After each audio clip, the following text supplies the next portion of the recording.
Hello friends, जलको study channel पर आपका हार्दिक स्वागत है। आज हम रीट लेवल फर्स्ट और रीट लेवल सेकंड के लिए हिंदी का दूसरा मॉडल पेपर है उसको सोल्व करेंगे।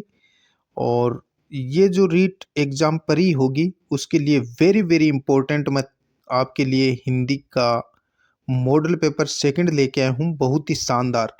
पहला क्वेश्चन, अत्यधिक शब्द में कौन सी संधि है? यण संधि, गुण संधि, अयादि संधि, वर्धी संधि।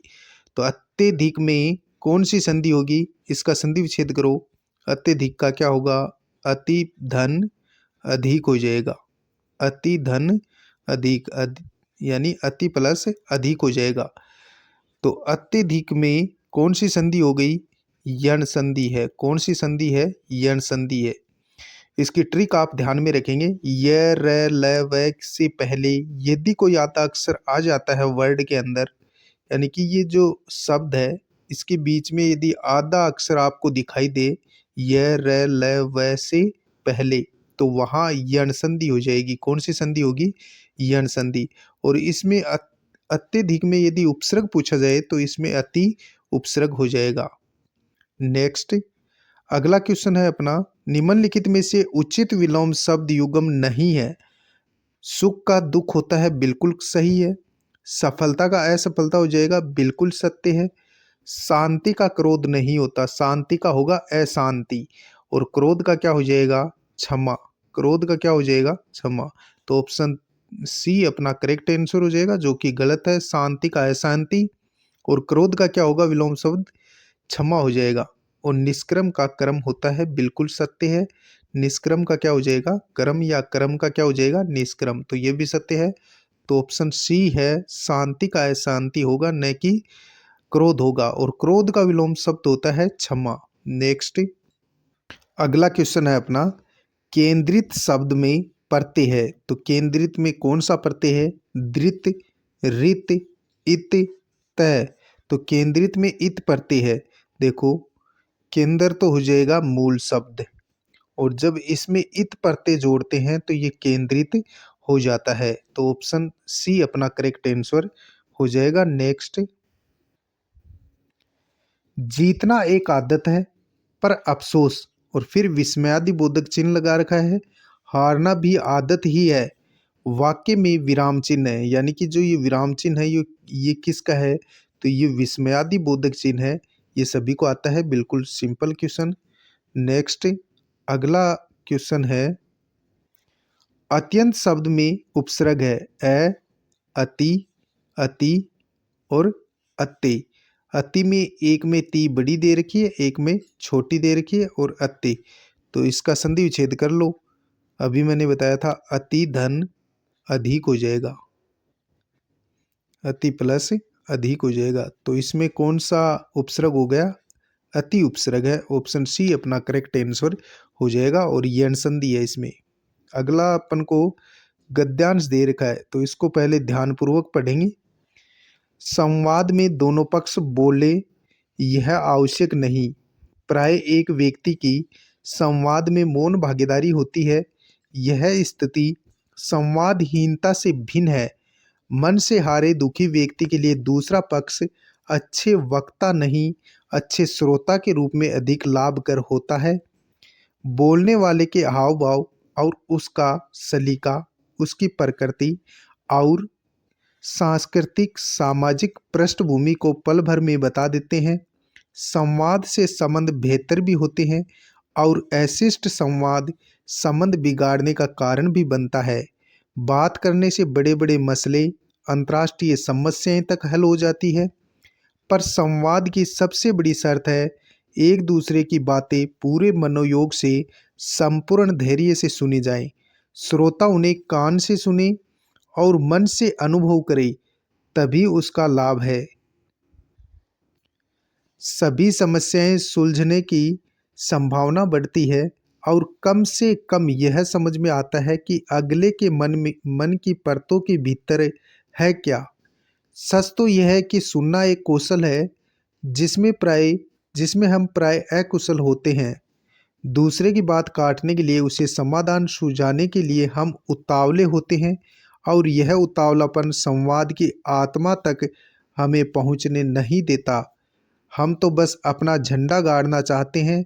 तब दूसरे पक्ष को झुंझलाहट होती है। वह सोचता है व्यर्थ ही इसके सामने मुँह खोला। रहीम ने ठीक ही कहा है, सुन्नी आठी लेहे लोग सब, बाटी न लेहे कोई। ध्यान और धैर्य से सुनना पवित्र आध्यात्मिक कार्य है और संवाद की सफलता का मूल मंत्र है। लोग तो पेड़ पौधों से, नदी पर्वतों से और पशु पक्षियों तक के से संवाद करते हैं। राम ने इन सब से पूछा था, क्या आपने सीता को देखा? और उन्हें एक पक्षी ने ही पहली सूचना दी थी। इसलिए संवाद ही अनंत संभावनाओं को समझा जाना चाहिए। तो संवाद की अनंत संभावनाओं को समझा जाना चाहिए। अब इस गद्यांश से जो क्वेश्चन पूछे गए हैं वो हम देखते हैं। जिसका कोई अंत नहीं, वाक्यांश के लिए उचित शब्द होगा क्षतिपूर्ति, अनंत, सर्वज्ञ, व्याकरण। व्याकरण नहीं, तो इसका राइट आंसर हो जाएगा अनंत। जिसका कोई अंत नहीं होता है वो होता है अनंत। अगला क्वेश्चन, संवाद की सबसे बड़ी शर्त है एक दूसरे की बातें पूरे मनोयोग से संपूर्ण धैर्य से सुनी जाए। संवाद की सबसे बड़ी शर्त है एक दूसरे की बातें पूरे मनोयोग से संपूर्ण धैर्य से सुनी जाए। यह किस प्रकार का वाक्य है? सरल वाक्य, संयुक्त वाक्य, जटिल वाक्य, मिश्र वाक्य। संवाद की सबसे बड़ी शर्त है एक दूसरे की बातें पूरे मनोयोग से संपूर्ण धैर्य से सुनी जाए। ये किस प्रकार का वाक्य है? तो इसका राइट आंसर हो जाएगा मिश्र वाक्य। क्या हो जाएगा? मिश्र वाक्य होगा। क्यों? संवाद की सबसे बड़ी शर्त है, क्या शर्त है? एक दूसरे की बातें पूरे मनोयोग से संपूर्ण धैर्य से सुनी जानी चाहिए। यानी पहला जो वाक्य है इसका अर्थ तभी आएगा जब हम अगला वाक्य बोलेंगे, तभी इस वाक्य के बारे में पता चलता है। यानी पहला वाक्य हमेशा दूसरे वाक्य के ऊपर निर्भर रहता है, वहाँ मिश्र वाक्य होता है। जैसे आप पढ़ लेते तो पास हो जाते, तो ये मिश्र वाक्य है। यानी पहला वाक्य हमेशा अगले वाक्य पर निर्भर करेगा, तो ये मिश्र वाक्य होगा। नेक्स्ट,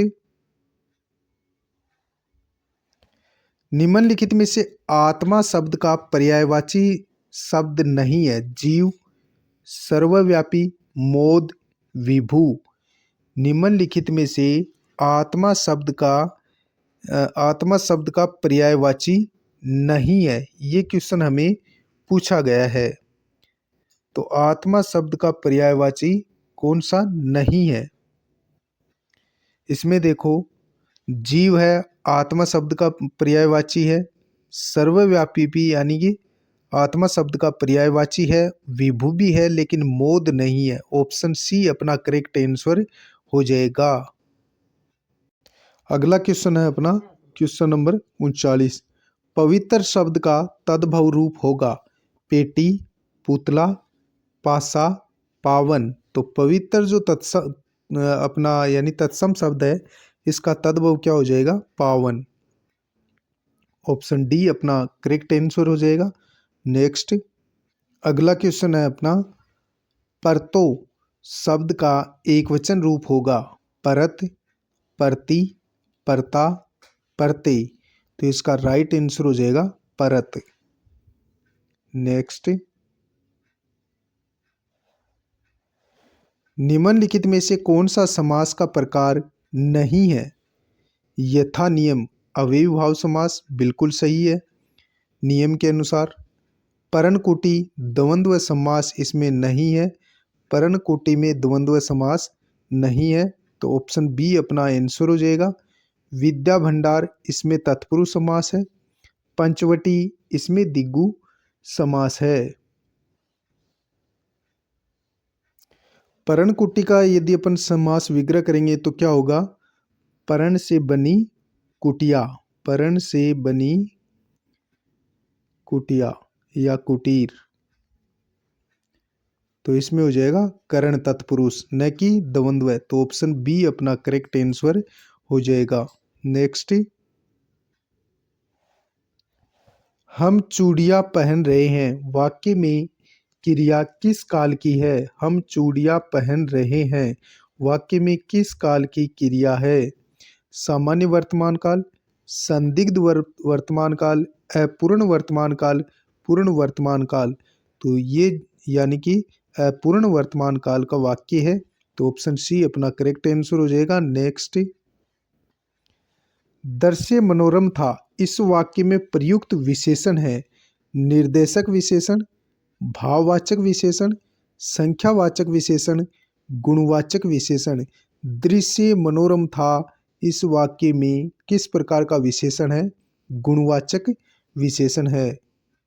अगला वाक्य है अपना, अगला अपना प्रश्न, निम्नलिखित निम्नलिखित माय सूर्यमल मिश्रण री रचना है सगती सुजस, वंश भास्कर, रस रत्नाकर, महाराज चतुर सिंह।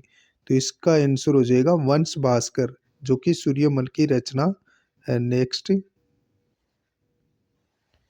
अगर किसी राजनेता का आपके सिर पर हाथ है तो फिर राजकाज में आपकी धाक जमी रहेगी। वाक्य में रेखांकित मुहावरे का उचित अर्थ है सिर पर हाथ रहना। मुहावरे का क्या अर्थ है? सीधेपन से काम नहीं बनता, सहारा होना, सुविख्यात एवं सुपरिचित का परिचय देने की कोशिश करना। तो ऑप्शन सी अपना राइट आंसर हो जाएगा। और डी दे रखा है प्रभाव स्थापित करना, यानी सिर पर हाथ होना।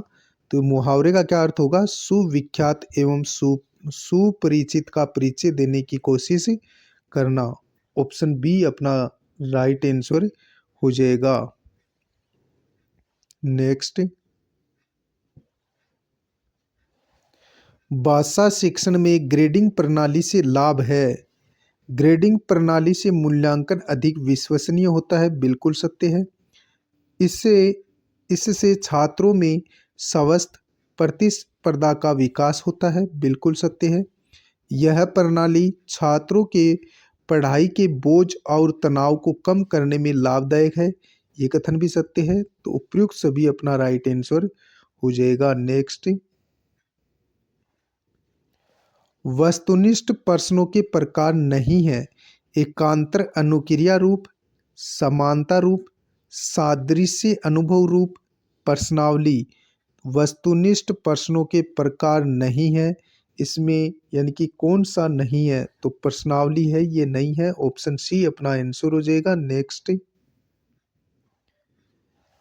आकलन आकलन के क्षेत्र में माने जाते हैं, आकलन के क्षेत्र माने जाते हैं अधिगम के रूप में आकलन, अधिगम के लिए आकलन, अधिगम का आकलन, उपयुक्त सभी। तो उपयुक्त सभी अपना करेक्ट आंसर हो जाएगा। नेक्स्ट, अमुद्रित सामग्री में नहीं आता है एनसाइक्लोपीडिया, वीडियो टेक्स्ट, लिग्वाफोन, ग्रामोफोन।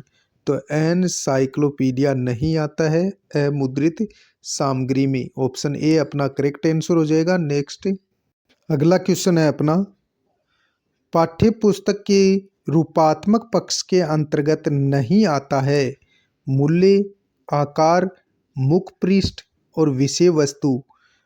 पाठ्य पुस्तक के रूपात्मक पक्ष में नहीं आता है तो विषय वस्तु इसमें नहीं आती। नेक्स्ट, शिक्षण सहायक सामग्री किन किन सिद्धांतों पर कार्य करती है? तैयारी का सिद्धांत, चयन का सिद्धांत, करके सीखने का सिद्धांत, उपयुक्त सभी। तो उपयुक्त सभी अपना राइट आंसर हो जाएगा। नेक्स्ट,